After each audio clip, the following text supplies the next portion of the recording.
Good morning friends, তোমরা এখন সবাই কি করছো? দেখো আমি রান্না বসিয়েছি। এখানে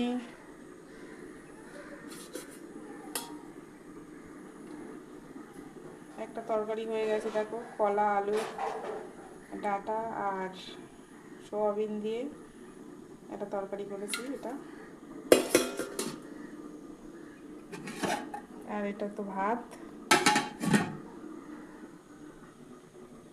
আর এই দেখো এটা মাছ ভেজে রেখেছি। এখন তরকারি হচ্ছে আর একটা।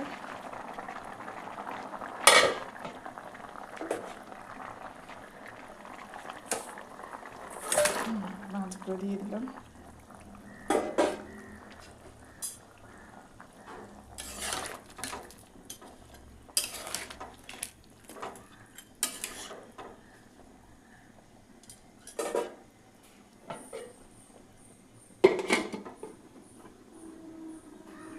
ওটা রূপচাঁদ মাছ, জানো?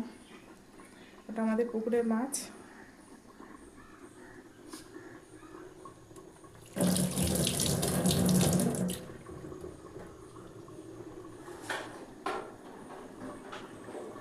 এই আমার আজকের সকালের রান্না চলছে। আচ্ছা বন্ধুরা, আবার নেক্সট ভিডিওয় তোমাদের সঙ্গে দেখা হবে। টাটা।